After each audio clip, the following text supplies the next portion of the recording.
Do you have the time to listen to me whine about nothing and everything all at once? Action. Awesome. Hey. Action. Hey, this is Chad. Hey, this Teacher is Aaron. Specialty. Welcome to Screen Day. This is what podcast's number 10. only 10? Double digits. Are we in double digits finally? Double digits finally. Man, I thought it was like 180 or something. Oh, it feels like it. It does, Feels doesn't like it? it. I think some of that's because, when you get in the busy season, dude, it's tough to do a podcast Yeah, every other week. it's been a challenge, especially recently. So, But I'm glad we're back together, though. yeah, me There you too. go.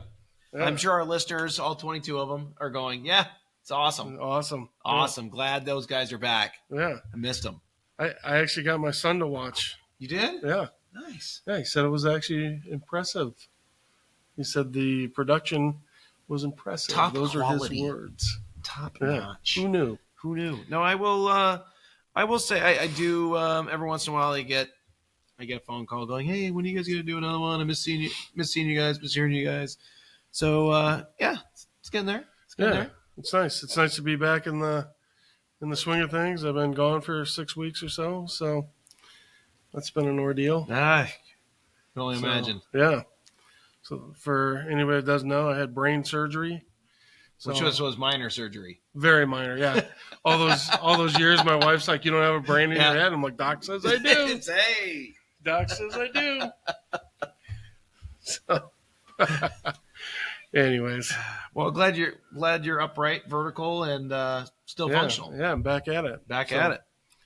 So we are. I don't know about you, but we are. I mean, I don't know what it is with this year. This just been a weird year.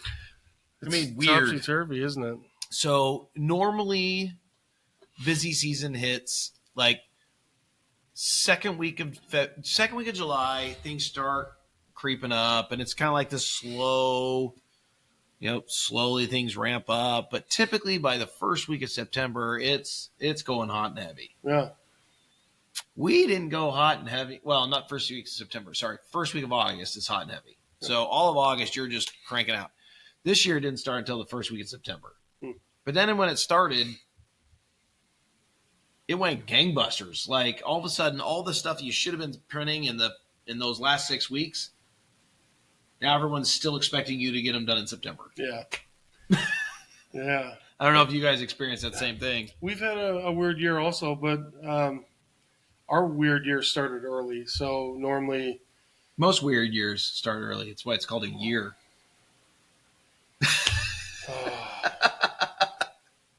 There's so many reasons to backhand you, and yet I still don't.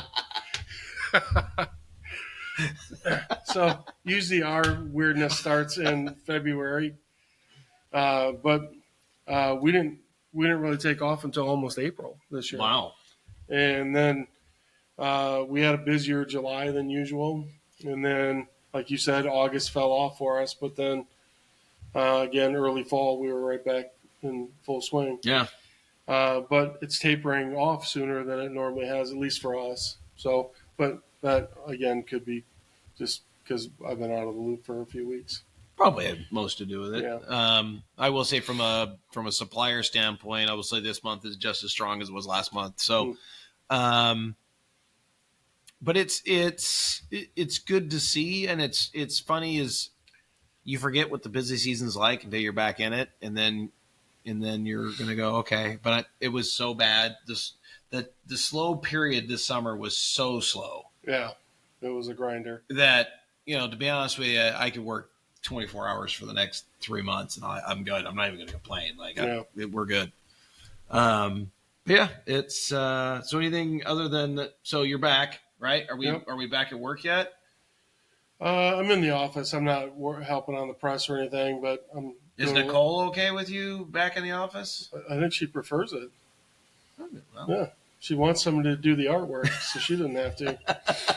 So that's what I will say she's been an absolute champ through this whole thing. I mean, she's amazing. Yeah. Absolute champion.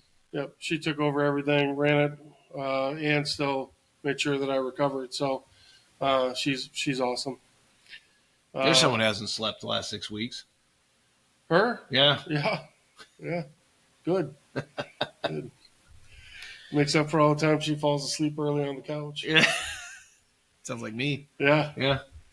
But yeah, so I haven't really seen anything in the industry. I haven't been following anything. I haven't been reading anything. So it's just nice to be back at it, doing artwork again. So Well, I will say from our point, at least from us, DTF is crazy.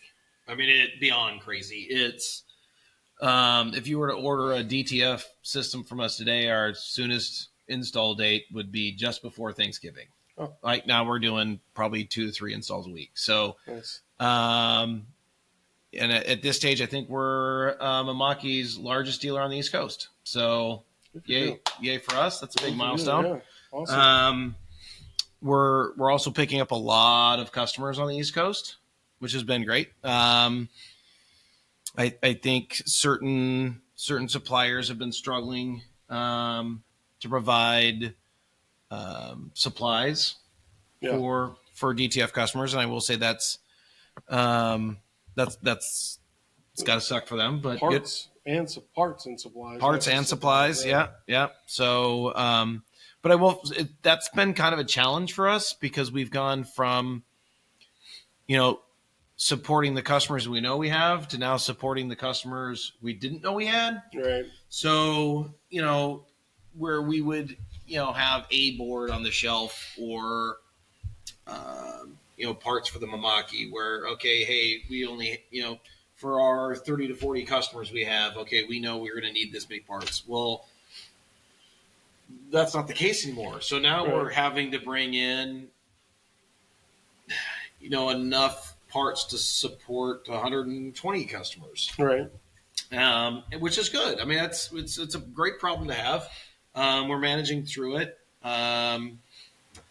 Mamaki has stepped up to the plate, and they've done a great job of ensuring that we get all the parts we need. And it's been a challenge for them too, because, instead of needing, 40 widgets in a week, now we're ordering 80 widgets in a week. And even for them, they're having to try to catch up to that. So nice. It's been great. It's been a really good ride, but challenging nonetheless. So, like I said, I've been in spotty, just in doing art over the last couple of weeks or 10 days.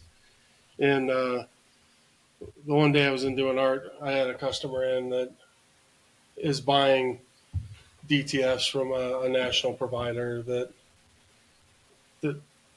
everyone knows, but will remain nameless. Sure. And so I was like, we literally do them in your backyard. Like, we're right here. And so there's no shipping costs. We're probably cheaper, all that stuff. He's like, yeah, but how does it peel?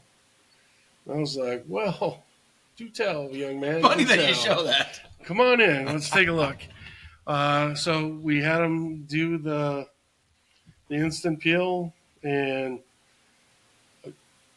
like, I thought he was going to kiss me. It got weird for a minute. So he was shocked that you could just, open the heat press and peel it. And I mean, no cool down, no worry about whether white sticks or not. That's not the case with some of the other printers out there. And especially, I realize it's the paper to some extent, or the film to some extent, but it's also the shaker laying down a nice coat and, all of those things. And the heat press, right? So having a heat press that, gives you accurate heat all the way around the element, and it's not hot in the middle and cold on the outside. But you know what? I'm really through this evolution of us gaining a lot of new customers. The one thing that has become evidently clear to me is, just like in screen printing, where you need a screen print advisor to up your game and be better, and because the education just isn't there from the other suppliers. Well, guess what? That's the same thing in DTF. I'm running into more people that weren't told how to do this and don't know how to do that, or I didn't know it could do this. Right. And how do you do that? I'm like, and to me, it's a simple, oh, you just do this, and this, and it's done, right? Right. And they had absolutely no idea you could do that. And the education around films isn't there. The education around shakers isn't there. The education around, I mean, so much stuff. CAD link versus not using CAD link, and or different rips. It's how do you get this color versus this color? It's the fact that people don't know what I teach our customers and what I think is obvious is becoming a growing concern of mine, because not that I want to toot your horn or anything, but I got a couple reps that still come visit me on occasion that, want to talk to me about changing over my ink. And, I actually had one rep that was like, oh, well, I wouldn't buy a DTF machine because that's a fad. It's going to be gone just like DTG. And I was like, hang on, so it may be a fad, but it's not going to be like DTG at all. No, I was never on the DTG camp because I don't understand how I can make money doing a shirt every 2.5 minutes. I just can't. I can't pencil it out. It never, even from the very beginning, DTG never ever penciled out for me. It was always for the people selling on Amazon or one-offs or whatever. Yeah. Yep. But for a production house, it didn't make any sense because I can't make any money. Right. So that's where kind of DTF is really gotten rid of that. You didn't let me. You just jumped right in. Sorry. You didn't let me toot your horn. Sorry, two way.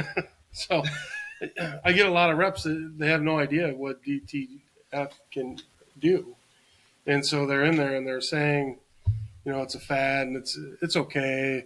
You got to do a lot of work on the art and all they're downselling it because they don't know the value of it, and having the knowledge is immense. Like somebody that really knows the differences between cold peel film and instant peel film.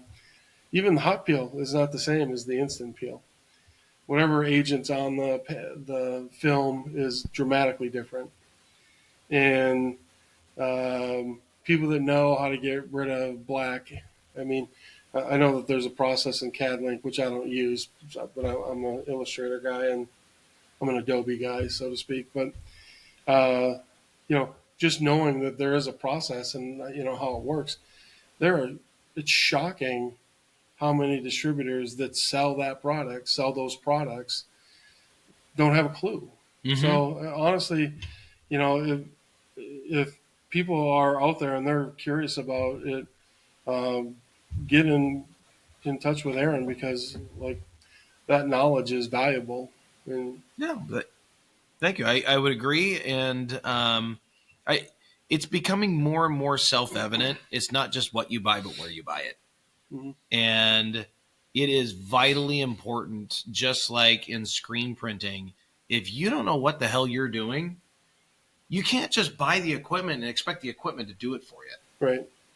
Or, well, it's digital. It'll work like a desktop printer, therefore it can't be that hard to learn. Oh, God. Yeah, that guy's an idiot. You're in a world of hurt. or the guy who's shopping for the lowest buck. He's going to struggle every day. He's going to struggle every day. I mean, here's a perfect example of what phone call I got today. Right? Phone call I got today was, I'm struggling with my shaker, which is a very well-known shaker. And my current distributor told me, well, they can't fix it. In fact, it's just a known problem with the shaker, and you should just buy a different shaker. Yeah, for $10,000. Yeah, so the guy goes out and buys a different shaker because he can't fix the ones he's got. For real? For real. Buys a different shaker. And so he calls me up. I need that guy's number because I got a bridge for sale. So literally he calls me up and goes, hey, apparently this is something, the shaker's not very good, and this is something that's wrong with it. And so therefore I'm going to have to replace it. And I bought another shaker. And I'm like, I think one of them was a board he couldn't get. Right? Well, this board went out and they just can't get any boards, and they're not sending him any boards. And I'm like, in my head, I'm going, how did you buy into this? So literally by the end of the phone call, He's like, so seriously, you would have just sent me the part? I'm like, yeah, we have the parts in stock. Like, it's not that hard. Like, just put in a new board. It's good. Right. Like, you're good to go. I'm like, oh, that's right. And your shaker's even under warranty. So why are you replacing a shaker with another shaker when this one's still under warranty? Like, so you're telling me the guy you bought it from isn't Honoring the warranty? honoring the warranty and isn't going to fix it? So Even anyway, if that guy doesn't, the manufacturer should honor it. well, the unfortunate part about the shaker manufacturers is they're all in China. Oh. Right. So China's not going to, I mean, that's why they say they warranty it under parts, just not labor. Right. Well, as a distributor, it's my job to make sure I've got all the tech support, the parts, everything in stock. So if you ever run into a problem, We can get it fixed. we get it fixed, right? We get you back up and running again. The sheer fact that you're buying from someone who doesn't do that, or doesn't have any ink, or doesn't have parts for your printers, or the sheer fact that people stick with those people is just, it's mind-boggling to me. I just, trust me when I say there's other suppliers out there. And I will say, when it comes to DTF, buy as local as you humanly possibly can. Because you never know when you're going to need film right away, or you're going to need anything right away, ink, you name it. But it's also local support, local market, local knowledge. It is tech support. It's everything. Yeah. And it's just as and to actually buy from someone who knows the industry and knows what they're talking about. I know there was another guy we chatted with this week who literally just got his installed and goes, I can't even get a hold of him. I'm like, didn't they just install it? And he's like, yeah, but I can't figure out this. So literally I've been on the phone with this guy for probably, and he's now going to buy his consumables from us, but I didn't install his printer. I didn't install that. And yet here I am spending 6 hours with this guy who I feel bad for, because they literally just dump the printer and the shaker on his doorstep, basically install it and then leave. Like, Yeah. I'm like, Teach you nothing. Teach you nothing. Like, Right. oh, I'm just here to install it. And I'm like, that's doing, as for anybody who's interested in DTF, if that's the process of the install, don't buy from that person.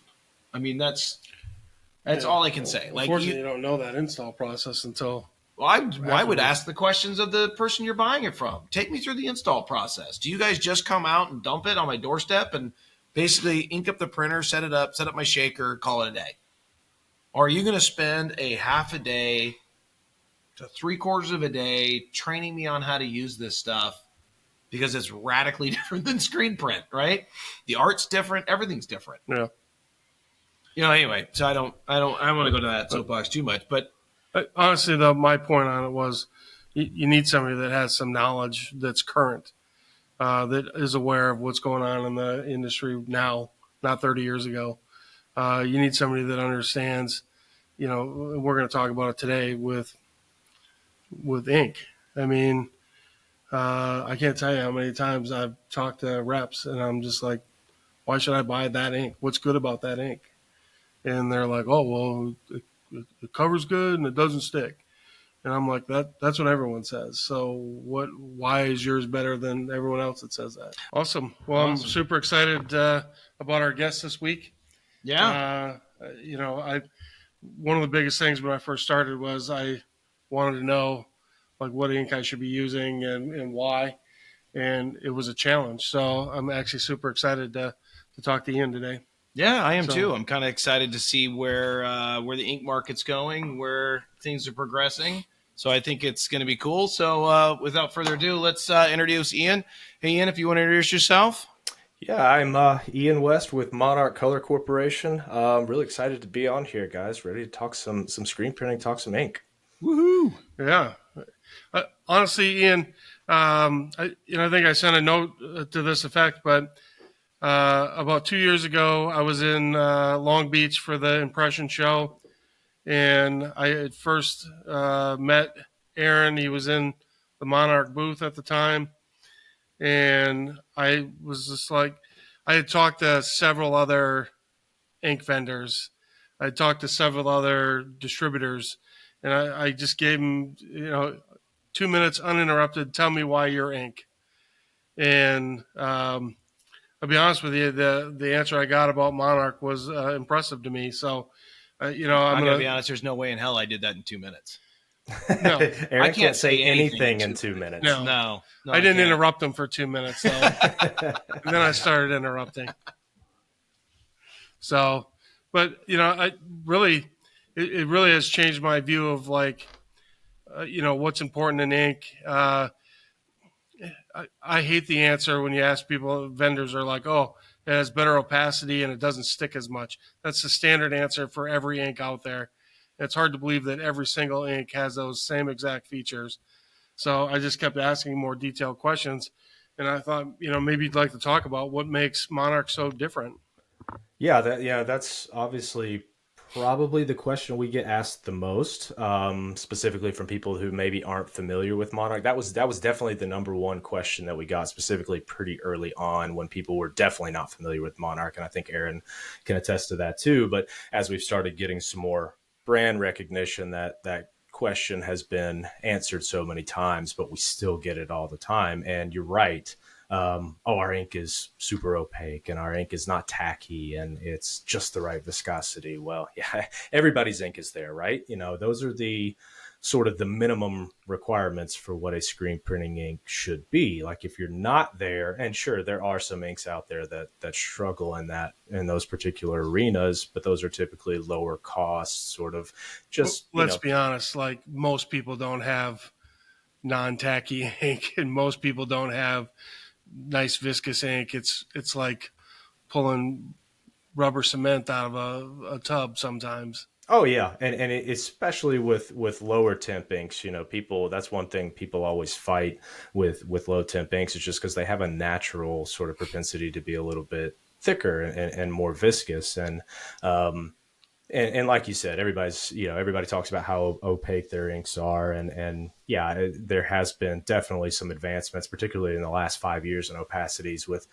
pigments and things you can do with resins and some of the other aspects of the ink to sort of bring out the color, particularly when you're talking about printing on anything other than white. Obviously, everybody can be opaque on a white garment or with a white underbase, but the things that really drive a difference maker when it comes to ink is, well, there's a couple things. The first one is, okay, how hands off can I be with it? Our most expensive thing in a screen printing shop, or even here where we manufacture, is labor.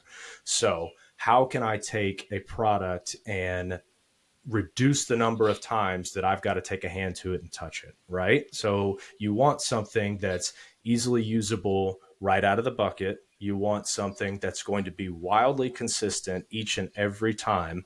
And you want something that is going to get the job done on press. And you are comfortable that if you get that product, you're going to have no difference from one batch to another. So as Aaron can really attest to, we come from a different industry. We got into screen printing back in late 2016, early 2017. We've been in business since 1977.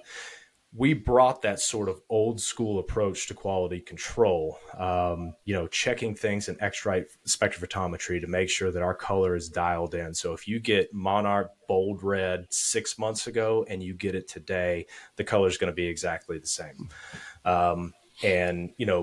The reason, and Aaron and I had discussions about this early on, because we realized that this industry was a little bit different in that regard. It kind of seemed like, close was fine.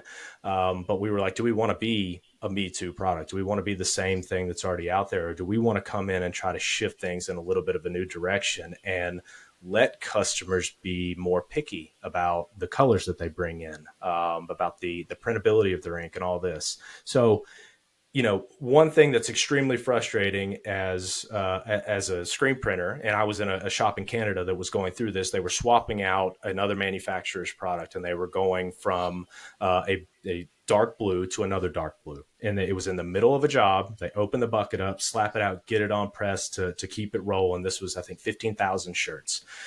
And the color shifted almost a full PMS number. and they had to shut down the press right there, take it off, take it back over. They had to mix and match the color themselves with their blending inks and get it back on press. They lost over an hour of time on a 15,000 piece run. And they that not only are you not producing during that time, you're now paying somebody to do work that they shouldn't have otherwise been doing. So your costs are just starting to really stack up there. So color consistency is number one. So our whites, our blending colors, our finished ink blending colors, our stock colors, we're all about keeping the same color every single time. X-Rite spectrophotometry tells us that if we match to this delta E tolerance, it's going to be identical whether you got a bucket in 2022 or you got a bucket in 2024. Congratulations, Ian. You literally just lost most of the listeners. Yeah. All 22 of them. Yep. Both of them. Both of them. Yeah. Like literally. Yeah, as soon as you started going X-Rite spectrophotometry, dude, everyone's like, "What?" Yeah, X-Rite's it's a useful tool that basically it's a computerized way of telling you that your color matches. Gives you spectral graphs. I'm not going to go too much into the weeds on it, but it's a way to guarantee your color matches, and it's really the industry standard in offset and flexo, and that's where we have our roots and sort of where we came from. So, that's a big one there too. And another aspect that is a selling point is, okay, I need my product to be the same viscosity every single time. And this goes deeper than just, handling it out of a bucket, right? Your shop operator sticking his knife in there and slapping it on the screen and getting it ready. If you have changes in viscosity, suddenly your press settings need to change to get exactly the same level of printability. And manual presses change everything.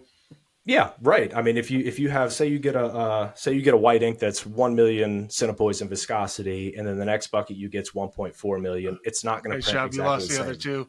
Yep. So it's really it's really okay. How do we keep that viscosity identical, and not just when we manufacture it here, right? We all know shelf stability is one of the most important things out there because people go through their whites pretty regularly. You use them. That's the most used ink you've got, but the same applies to a color that you might have mixed yourself or a stock color that you bought. If it sits on the shelf and you had it at 800,000 centipoise in viscosity and 6 months later it's 900,000, you're probably okay. Not really any noticeable difference. You go from 800,000 to 1.2 or 1.3, suddenly you've got an ink that is thick. It's not going to print. It's not going to lay down. You're going to cause fibrillation. You're going to have all these issues. So, not just stability of color, stability of viscosity, but monitoring on our end, how stable are these products when we get them out in the field?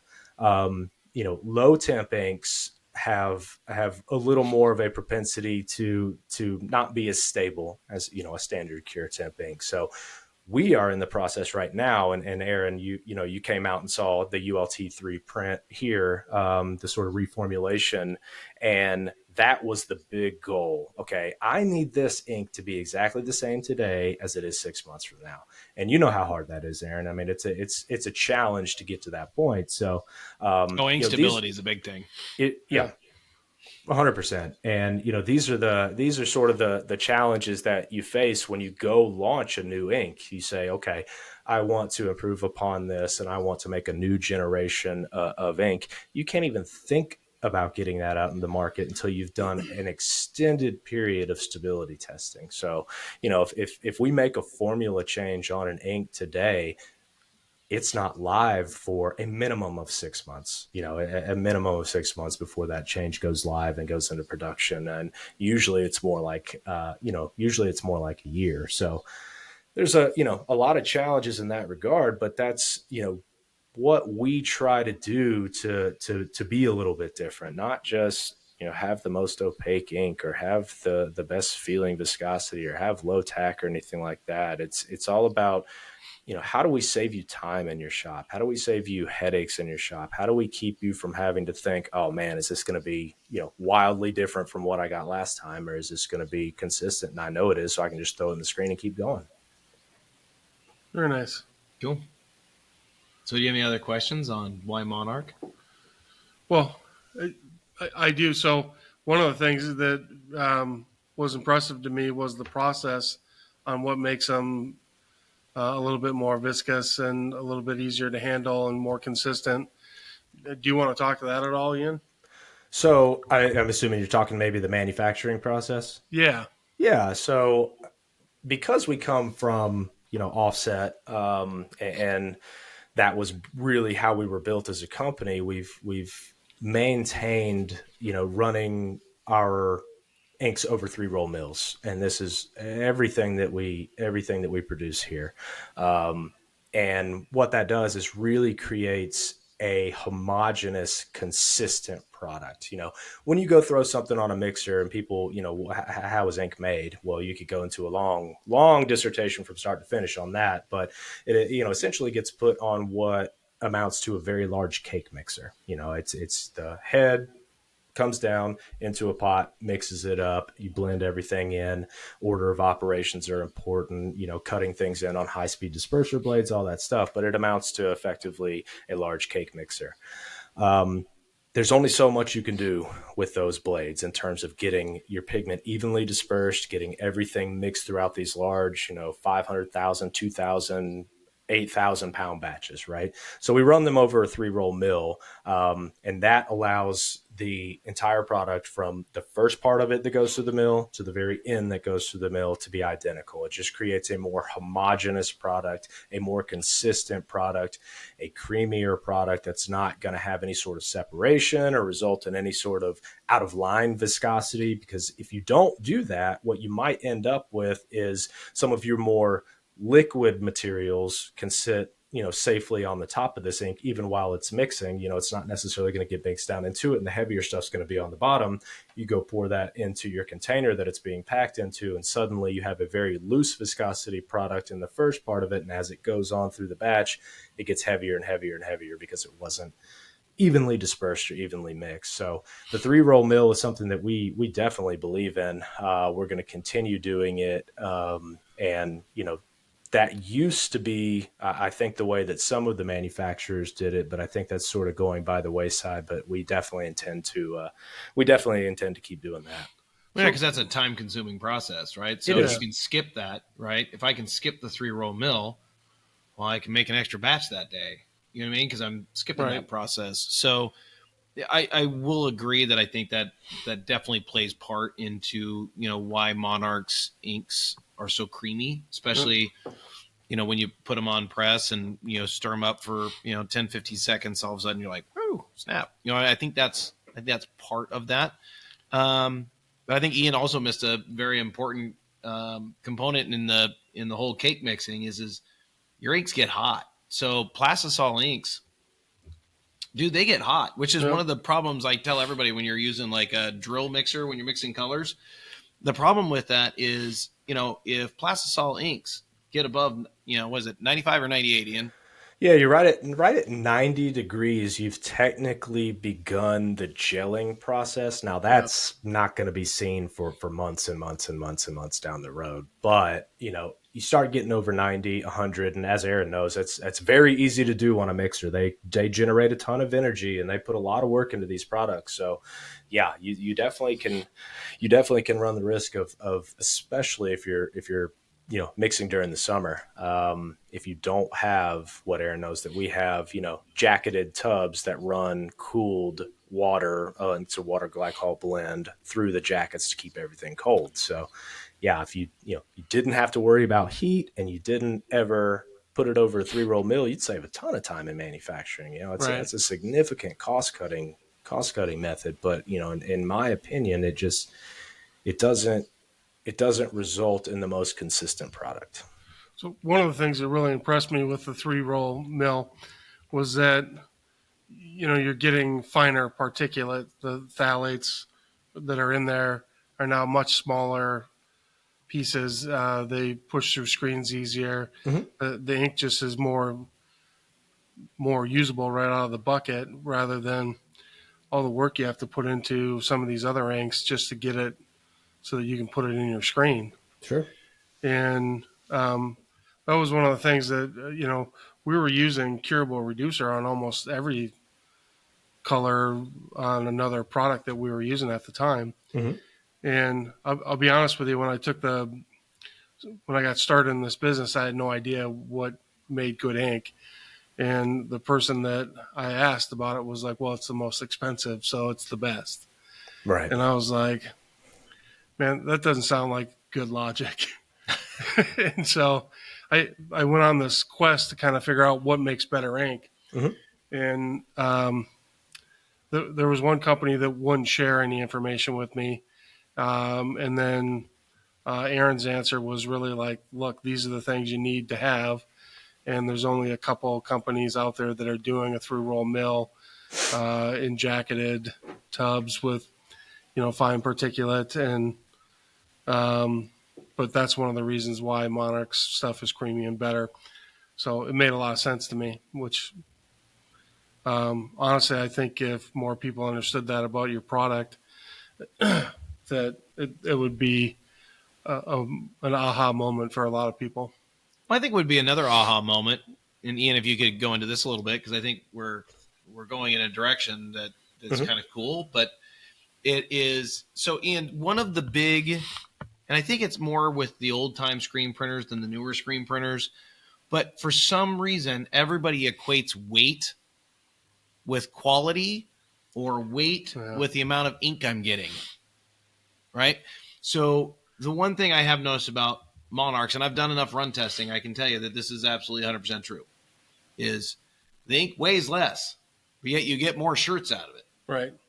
Right. So the weight on the actual shirt is less. Which is what you want. Which is what you want, right? So you're gaining more opacity, same or more opacity, but less weight. So Ian, can you go into a little bit on, how Monarch's inks are able to do that, on how they're able to weigh less yet produce more shirts? Yeah, I mean, without going too much into the weeds on chemistry and formulation, as you guys know, volume and weight are two totally different things, and you've got specific gravity of different products, which is basically if you had an even sized container and filled them up, how much is one way versus the other. And I think, and people will see it with ours, people will see it with other manufacturers. You see it every year that those weights kind of shift a little bit. And a lot of that really depends on the raw materials that you're working with, the grades of the raw material. There's a lot of deeper chemistry that kind of goes into what results in the actual weight of the product. So I think when we first started creating our whites, we were at, what was it, Aaron, 11.5 pounds per gallon, something like that. Thereabouts. Yeah. For a while there, we were getting some different grades of titanium dioxide. We've obviously not stuck with exactly the same raw material year after year after year. We're always looking for something better. We're always looking for something that brings something different to the table. And when you change those products, you can have some shifts in your weight. So right now, our weights are, I think, around 13, like on our whites are at 13 pounds per gallon. You compare that to some of the other competition who's at 12.5, maybe 13.4. It all depends on the materials that you're using in the product. It all depends on your ratios too. So as we know, the more titanium dioxide you put into a product, the heavier it's going to be. That white is going to get heavier and heavier and heavier the more you can fit in there. But you also have a maximum threshold per formula of titanium that you can get in there without causing other issues. You might ask, why don't we just load our whites down with 80% titanium dioxide? Well, then you'll just have what is effectively a blob of ink snowball, So it's kind of all, but yeah. So as you guys know, you reach a point where you can only put so much titanium dioxide in a product and have it be usable and a functional ink. And part of formulation is sort of maximizing the amount of titanium for white is maximizing the amount of titanium dioxide that you can put in there. But that depends on your carriers, how good of a wetting agent you have, how well it gets dispersed in the product. There's so much that goes into it. So formulation, you have 100% to work with, and that's it, right? You can't make 102% of a product, right? You've got 100% to work with. So everyone's 100% is going to be a little bit different. Everyone's ratio is going to be slightly different. So if you've got a product and you've got a competitor's product and they're two different ratios and one of them has more of a heavier product in it, yeah, the specific gravity of it is going to be a little bit higher. But the problem that you might run into there is kind of what I was talking about earlier, and what we mentioned a little bit before about adding curable reducer to products. So you might start with something that's 13.5 pounds per gallon because it's loaded down with titanium dioxide, but suddenly you've got to put 5% curable reducer in it, and you're right back to where you were if you hadn't done that before. So weight, it's always a challenge, when you talk to people about weight versus volume. And then, as you know, Aaron, when we start factoring in container sizes, explaining to people, hey, we don't use 1 gallon containers. Our containers are 1.3. We don't use 5-gallon buckets. They're 6-gallon buckets. So yes, it's going to look like there's headroom in there, and there is, and that's by design. That's so you can do a lot more things with that product. You can mix it up really good, let that product rise up the wall without overflowing it. So it's definitely an education piece, and it like you said, most of the time, what it really comes down to is showing them. Okay, let's print with let's fill this in, and we've got this little vial that we can fill up here, and fill it up with equal parts ink, and it's a small amount. It'll get you probably through about 20 shirts. So what we do is we fill that up, throw it on press, print, see what happens, and see how far that ink extends you, and say, hey, you see how this makes sense now? This product right here that you either had to reduce or was much low or much different in weight, because like we've got PVC resins that are heavy. I kept mentioning the titanium dioxide, but that's not the only heavy part of a formulation. So it's all about showing people mileage. How many shirts can you get out of a gallon and or that little vial, and then extrapolating that over to whatever run they're gonna have. Are we getting you fewer strokes? Are we putting a little bit less ink down? Are you getting a softer print on your shirt? Are you getting better drape because it's not such a thick, viscous, heavy product? So, that's one of the big challenges as a manufacturer is not just telling the customers that, but making sure that distributors, salesmen understand that. And Aaron, I know you understand that because this is why we're talking about it here. But making sure that our distributors are comfortable with going to these customers and saying, "Hey, yes, the weights are different. Yes, it's a little lower, but let's look at this and try this and think about this critically. Are you using less ink? Are you getting more mileage out of this gallon than you would with competition?" So, yeah, that's definitely. It's definitely an education point and definitely a challenge, but it's something that people are willing to accept when you sit there and explain it to them in plain terms.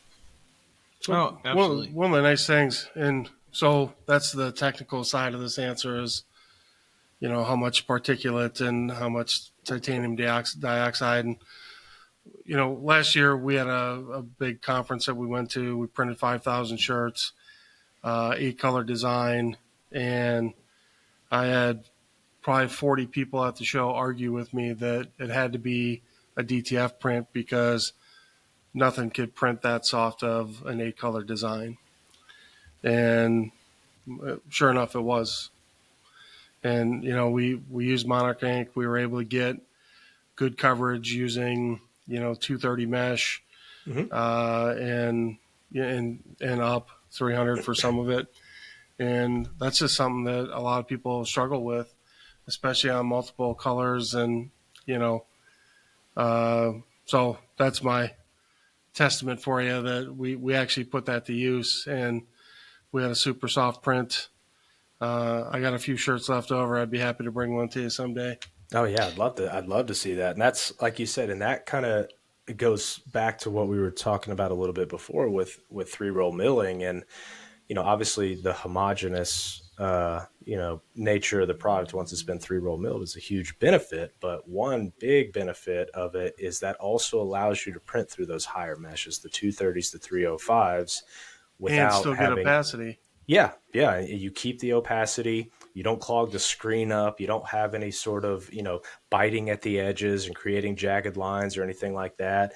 Another thing that a lot of people don't think about is if your ink that you're using has a high particulate size, you are going to wear down your emulsion faster and faster and faster with each print. So some of these long run prints, or if you have a repeat job and you keep the screen and you say, okay, this is something I print for them once a month. The more you print on that with an ink that, has not been run over the three roll mill, the more it's going to eat away at that emulsion and eat away at your squeegees and do some damage there. So it saves you time. It saves you screens. It saves you emulsion. It saves you a whole lot. It saves you ink too. You're not having to put down as much. There's a lot of things that this touches from start to finish in the screen printing process that makes your life much easier.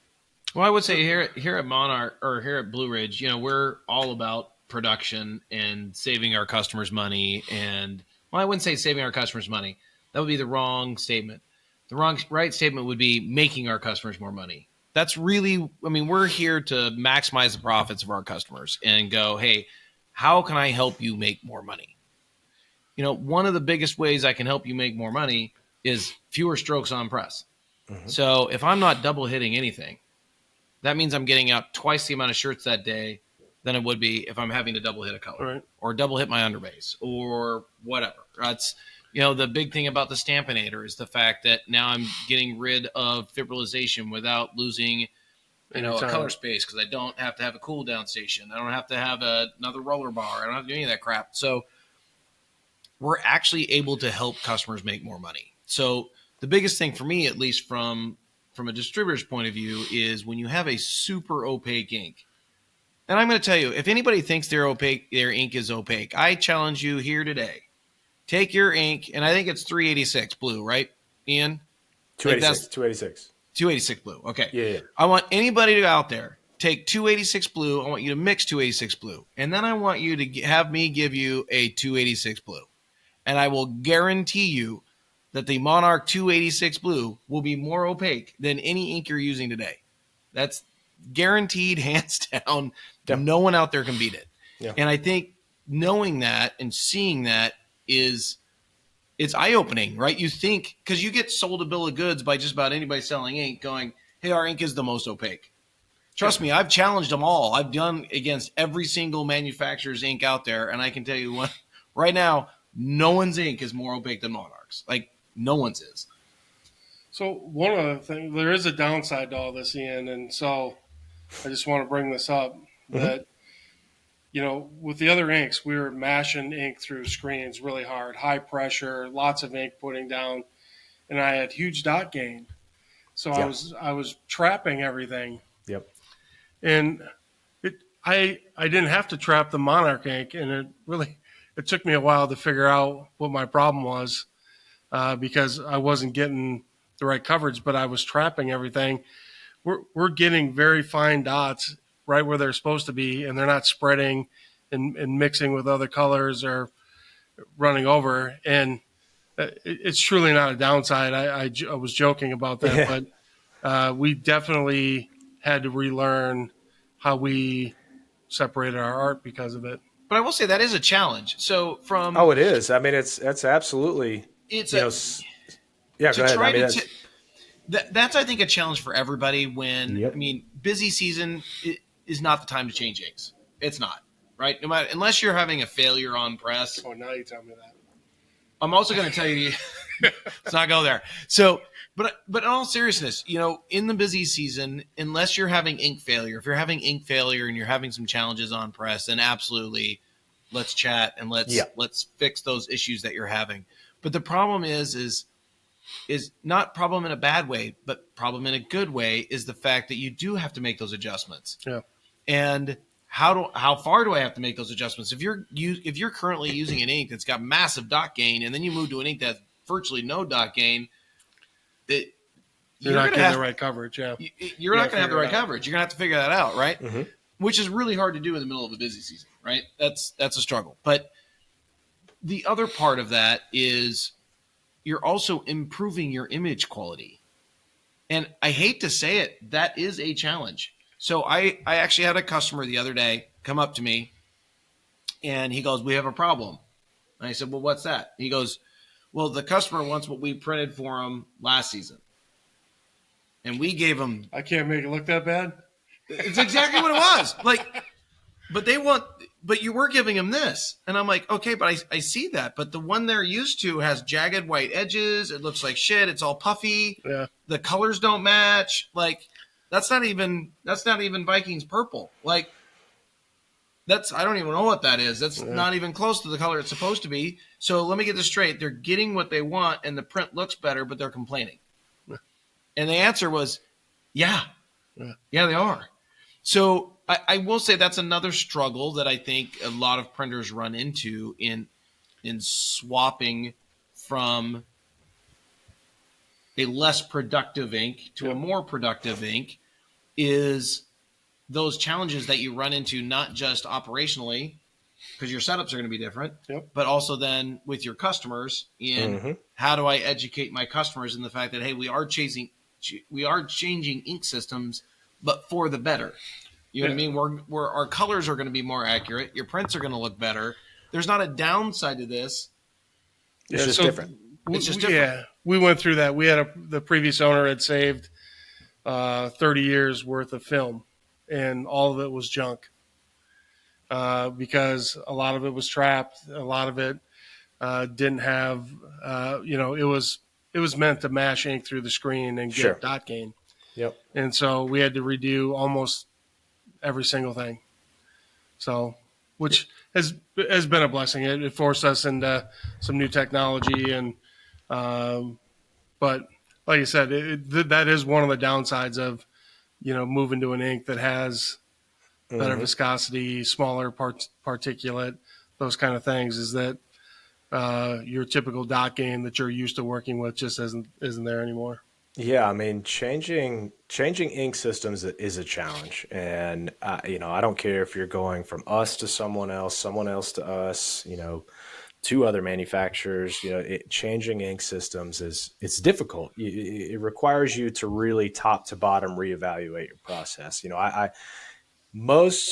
Just about any printer, if you give them an ink to start with, or a whole series, emulsion, screen, ink, press, everything from start to finish, they'll find a way to make it work, right? It'll print a shirt and it'll be fine. It's not the best way to do it. It's not the most efficient way to do it, and it's not getting the best result. I kind of, when I talk to people about screen printing, I talk to them like it's kind of like a golf swing. If you pick up golf for the first time, never having watched it before, and you go out there and swing it, eventually you're going to get to the point where you can hit a golf ball down the middle of the fairway, and then eventually you can get it on the green, and you start making some pars and birdies here and there, and you have something that resembles a legitimate golf game. But during that whole process, you learned a whole lot of bad habits, right? You're not swinging right, you're not turning the ball over, all that stuff.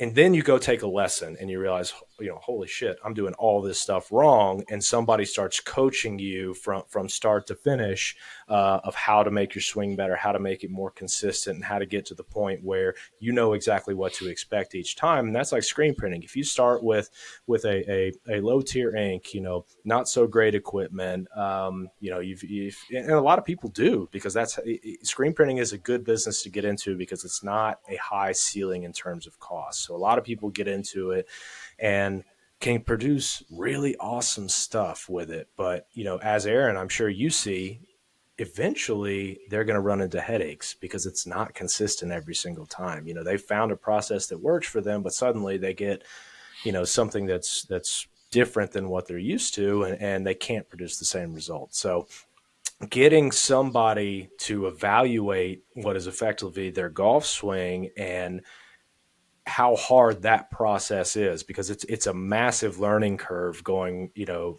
from the way you were doing things to a new ink set. And it's a massive learning curve. It changes a lot of the way you do things. It feels like you're wasting time. It feels like, you're beating your head against the wall. But then a lot of people just have that voila moment where everything just clicks and they're like, oh, I got it. Like, this is awesome.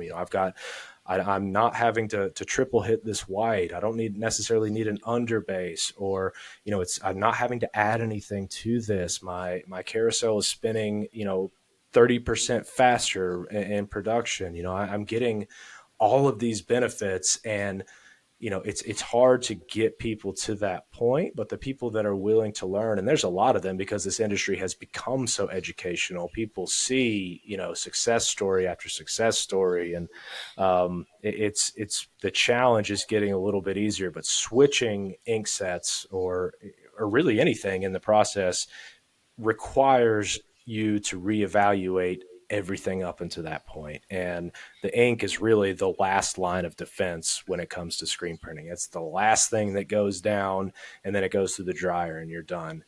And there's but so always many the steps. first thing that gets blamed. Every Every time. time. Every time. So ink is. and that was actually a really good analogy. So for you guys that are out there, do you want to be the Jim Furyk of screen printing, or do you want to be the Rory McIlroy of screen printing? Yeah, I mean, it's have you ever seen Jim Furyk's golf swing? No. It's unique. It is That is unique a way for of sure. That's a way of saying I'm putting a bunch of bad things together to ultimately end up having a good swing. Mm-hmm. It's not pretty, but The sum is greater than the whole of its parts. Exactly, right there. exactly. But to your point, Ian, I think it's vitally now you both have lost all of our viewers. Jim Furyk, for real? Oh, I just aged myself. I know it. So, but the whole point of that is I think it's vitally important, especially as we look at, ink evolutions, emulsion evolutions, chemical evolutions.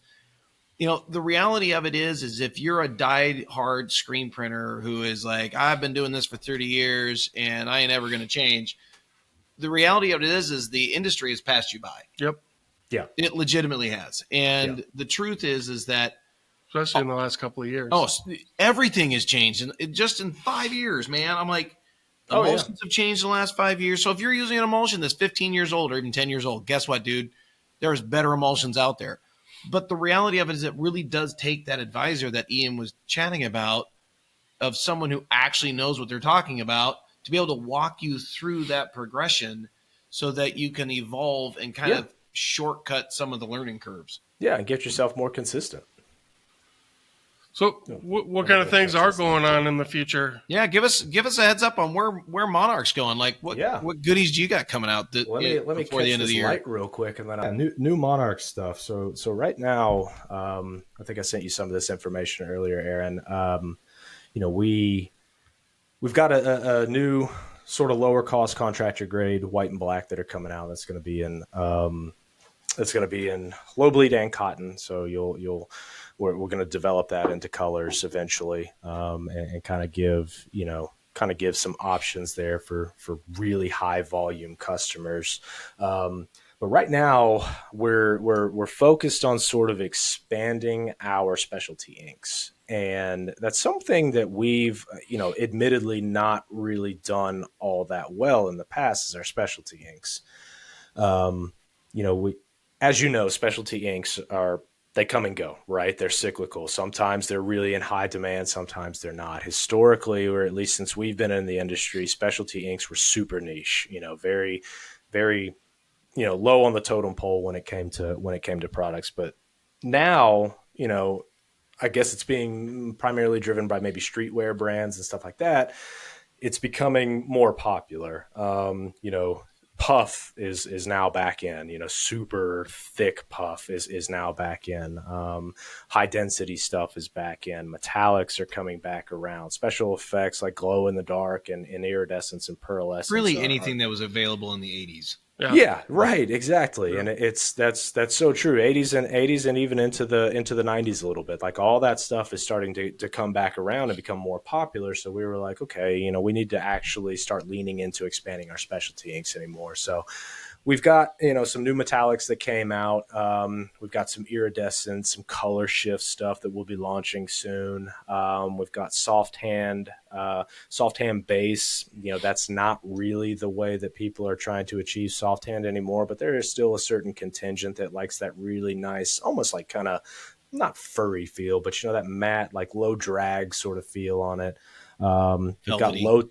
low temp additive that is now coming out, so you can take your standard cure temp inks and make them low temp. That would be awesome, because I will say that's been a struggle. Yeah. Like if someone's on a standard cure temp ink system and they want to go low temp, what do I do with all my other inks in the meantime? Yeah, I mean that's really that's really the way, and a lot of people they don't realize at first, what low temp really offers you. And it's not just the ability to run your dryer at a lower temperature. Yes, that helps. Yes, that saves you money in terms of energy costs and all that good stuff. But, one of the big things that it does is it stops dye migration. It stops the reactivation of the dye in the garment. And even if you're a standard cure temp shop and you're running a low bleed, every once in a while, you're going to get that problematic garment that just really is giving you a hard time. That red or magenta wants to come through. Yeah, So all if you those can throw that garment into a low temp, products. Yeah, does it help on garment dyed, Ian? yes, it does. Yeah, absolutely, it does. Garment dyed is always gonna have a little more propensity for that. Garment dyed, heck, it can wash out in your standard washer and dryer sometimes. Go throw a Comfort Colors red in with a white T-shirt and see what happens to that white T-shirt. But yeah, it definitely makes a difference. The one thing that for specifically for garment dyed T-shirts, what I recommend people do, if you can, is to kind of take your garment dyed, run it through a dryer before, not unprinted, like if you're going to print on them later, and then just let them sit for a little bit and then come back and do it again. But yeah, it makes a big difference on garment dyed. Go low temp, throw it on there. It can only take you down to the 280. You're kind of at the, you can't take a standard cure temp ink all the way down to like where a pure low temp ink would be, but you can take it a lot of the way down. So, yeah, that's something else. We've got what we're calling a hybrid discharge base that we're launching, and this is specifically designed or geared towards people doing discharge underbase with like simulated process on top of it.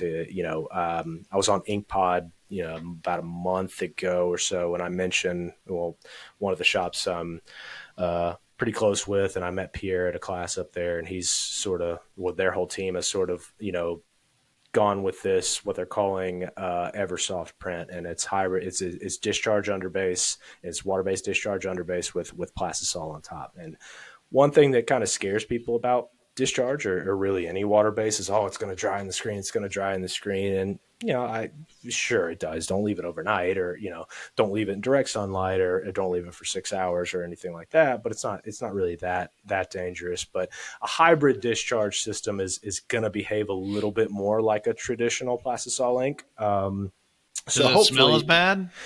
No, it does not.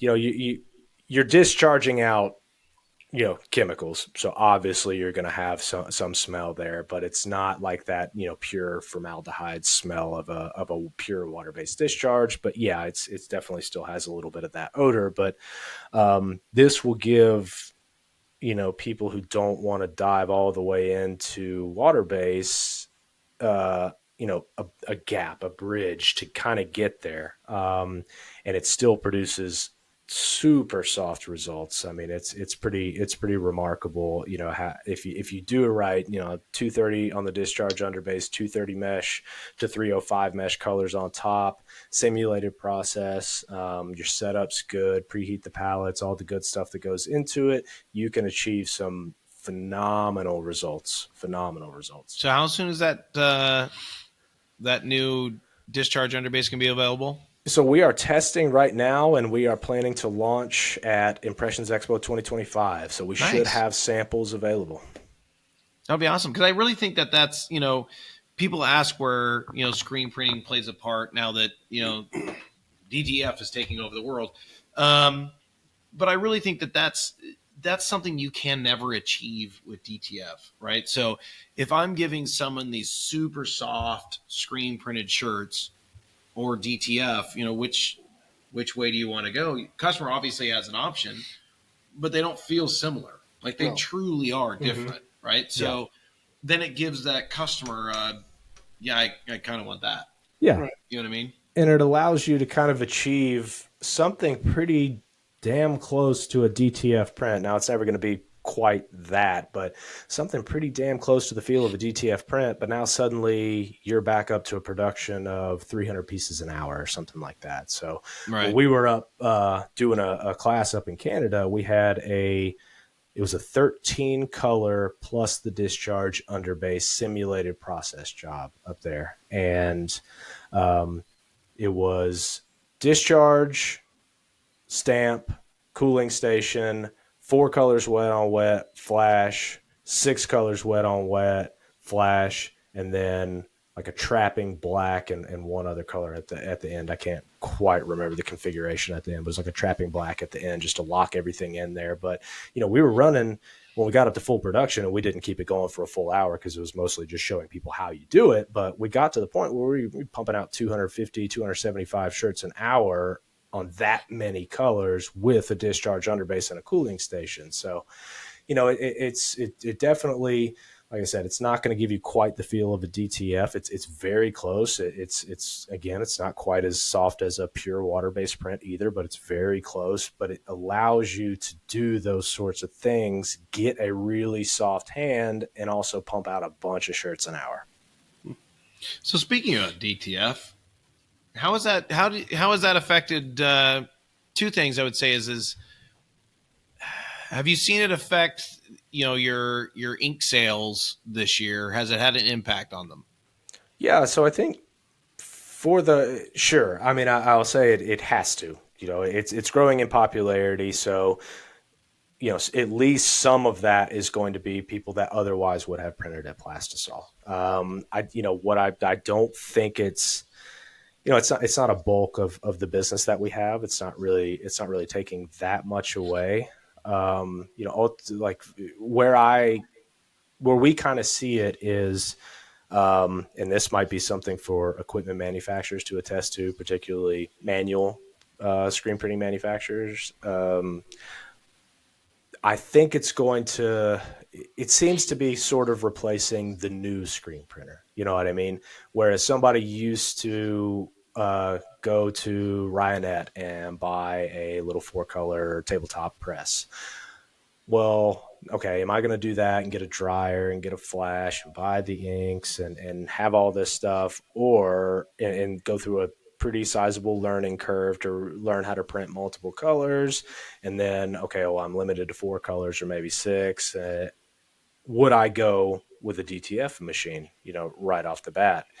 Am I going to be able to produce, those 25 shirts that my couple of customers need right off the bat? So I think you're going to see it sort of replacing the beginner screen printer. And then, if those shops grow enough and get large enough, eventually they're going to have no choice but to go back to traditional screen printing, whether that's a manual or an automatic. And suddenly you're going to have very developed apparel decoration businesses who don't know how to screen print. And you've got to kind of be able to show them how to do it. And they're going to go through a pretty substantial learning curve later in the process than they used to or normally would have traditionally.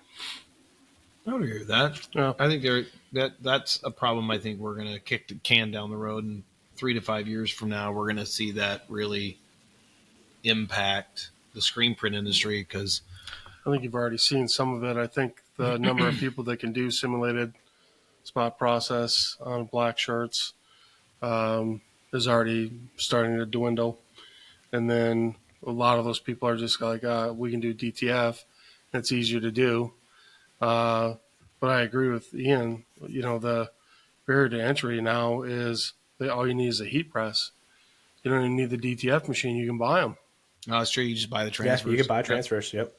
Yeah. And so what are they, if they buy a really nice heat press, they're out, $1,500, $1,800. In some cases, they're as low as $500-$600.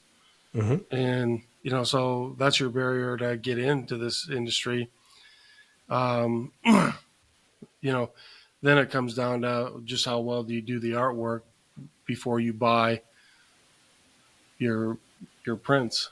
Oh, for sure. I think it's enabled a couple of things. I think it's enabled market testing for brands that are just getting into the market and want to test some things out. If I wanted to start my own brand, okay, cool. Well, instead of going to a screen printer and having 150 of these things made that may not ever sell, I have you know, 10 made. now I can have 10 made. See if it takes off. If it takes off, cool. Then maybe I'll get another 10 made. You know what I mean? And I think for brand development, for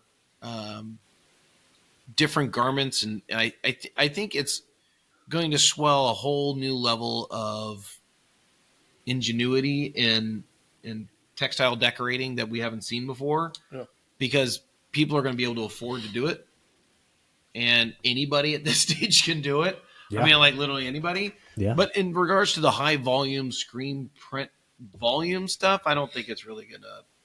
No. I don't think it's gonna have an impact on that at all. No, and that's that's what we've seen as well. And DTF, it's particularly good for upcoming brands because you can, like I said, you can buy, or like you guys said, you can buy transfers, right, and have them sitting there and waiting, and then you could buy garments that you need, and then not transfer them until you get an order. So if you don't know which color is going to be the most popular, you want to watch gray, yellow, black, all that stuff. You don't know which one's going to be popular. It's really easy to just apply the transfer to each garment as you get the order in, and it's quick. But again, that's just it's a good starting tool. It's a good way to get people into it. But I think it's like we talked about. It's going to kind of kick that sort of that learning curve deeper into the company's life than it would have normally. Yeah, another thing I will say is it's also brought kind of excitement back into garment decorating. Because garment decorating for a while, I mean, don't get me wrong, I love screen print and I love this entire industry. I'm very passionate about this industry. But it's kind of been the same old we have had some evolution in some of the ways we do things, but nothing that really has radically changed the way we've done stuff. And digital has really entered itself in all other printing technologies or printing methods except for screen printing. Yeah. So it's brought a lot of excitement back to our industry. And then Printing United would attest to that, as the amount of people that were there is obscene. Yeah. And it's the first time in that I can ever remember, because Printing United has two sides, right? You have your textile side and you have your commercial printing side. For the last 15 years, the commercial printing side has always been bigger. Oh, yeah. Always had more people, always had more equipment, always had more everything, more shelf space, so to speak, at a trade show. Not this year.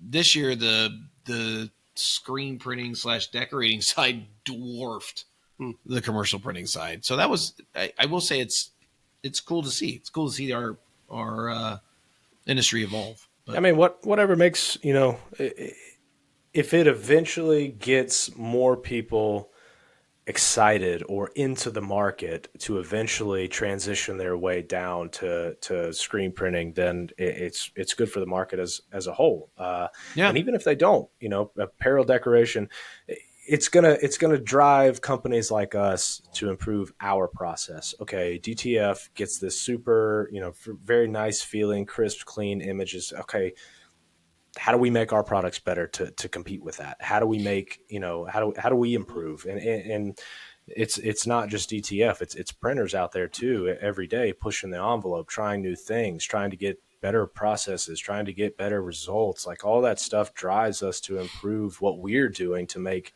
everything easier and better. So, whatever in this industry sort of drives everything forward is ultimately going to be good for everyone. Yeah, I would agree with that.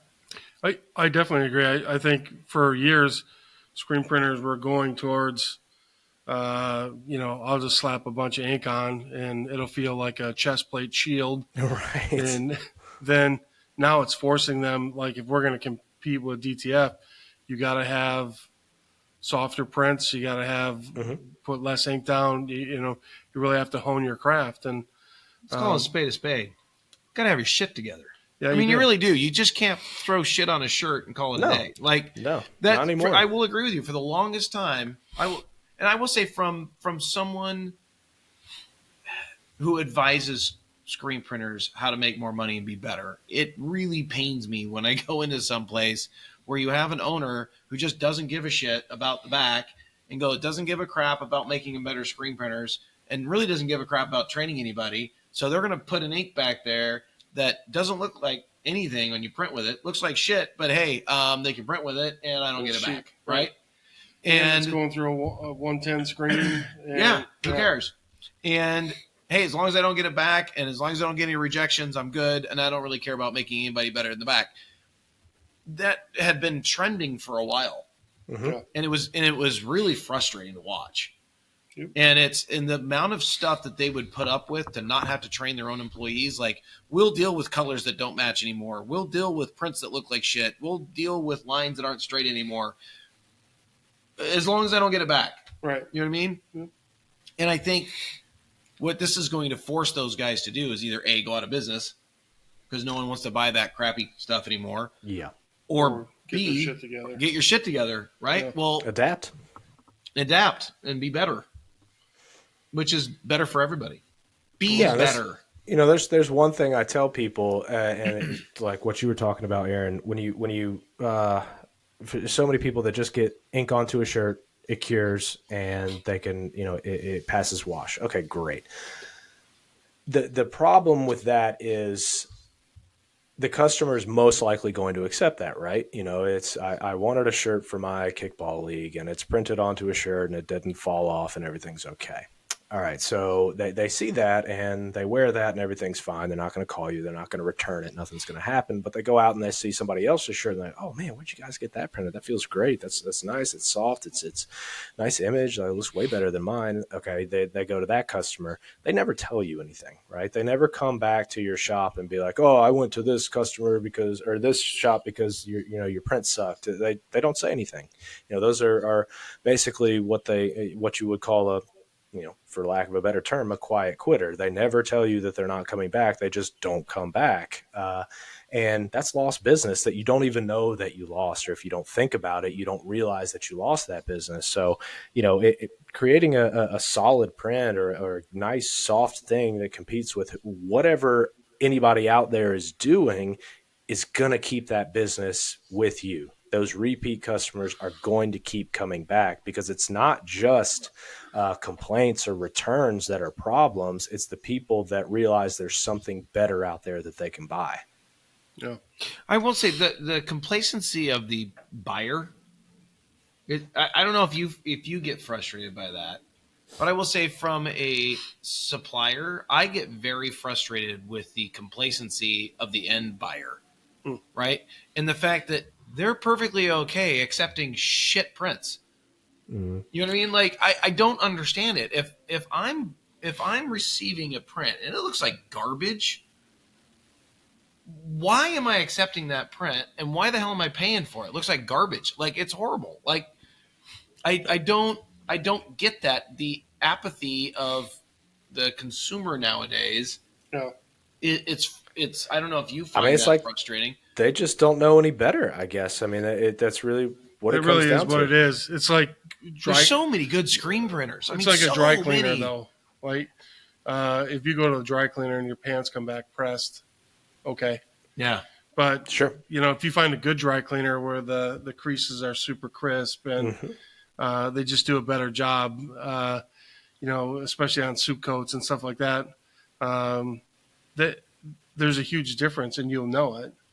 But if you don't know it, you're just like, oh, this is what it is. Luckily, I don't have that problem because I have a Nicole in my office. Yes. So nothing goes out unless it looks like it's supposed to. Yeah. But I agree. It's really hard to tell people like, hey, we could make, your shirt look significantly better, softer. They're like, no, it's good. And you're like, it's not good. It's not even average.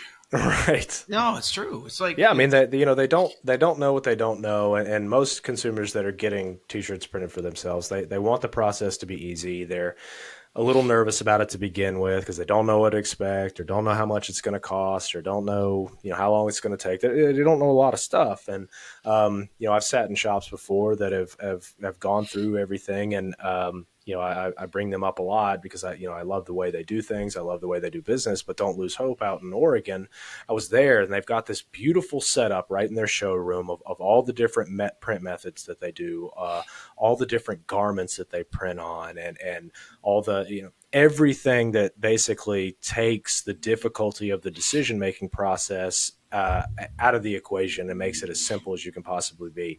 Come touch it, come see it.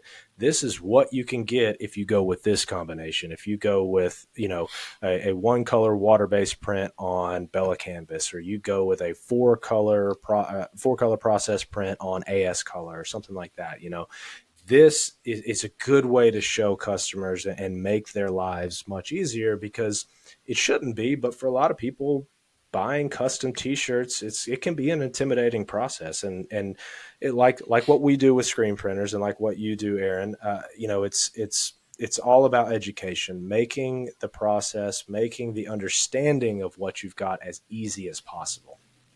It is. And a weird thing that at least from an outsider's point of view, or just is being better isn't more difficult. It's really not. It's not harder to be better. It's just different, right? So Sometimes it's as simple as changing your squeegee angle. I mean, it's not hard. But again, I guess it's just like the consumer. You don't know what you don't know. So, and I mean, if you started two printers at the same point, zero experience, zero knowledge, zero anything like that, and you let them just go about it themselves, and you taught them the exact correct way to do a screen print, I guarantee you that with all the setbacks that this side is going to have trying to figure everything out, the person who did it the right way from the beginning is going to learn the process faster than the person who did it the wrong way. It's just that unlearning the wrong way to get to the right way becomes more difficult. Yeah, True. That I would agree with. Yeah. The other thing is that a lot of the distributors out there they're not skilled. So, and a lot of them were in the industry 30 years ago or 25 years ago. So they're giving you knowledge from 25 years ago that isn't even accurate, not even close to accurate. Yep. Like one of our distributors tried to tell us to use a 110 screen for underbase no matter what. And that guy's an idiot. I mean, that's old school. That's old school screen printing. That distributor was Aaron. It's not a truth. You keep saying that. It is not a truth. It is 100%. It's not a truth. Ask Nicole. No. Yeah. 156 all day, every day. I would even recommend going up to 230. Get as little ink down on that underbase as you possibly can to develop enough color. Yeah, we try and stick around 196 if we can. That's good. That's solid. That gives you a good. Well, it's because you guys also have the Stampinator, so that always helps. That helps. Yep, that helps. So, and then, we try and run 230 for colors on most of it. Anything that's blending or laying on top, like top white, is all 300 or more. Or we have old screens, so 305s or 300s depending. Yeah. So, but. Well, cool. Awesome. Well, thanks, Ian. It's been awesome. Ian, I appreciate you postponing a week. Sorry I couldn't be there last week. Yeah, no worries. I hope you're doing better. Do you have the time to listen to me whine about nothing and everything all at once? I am one of those melodramatic fools.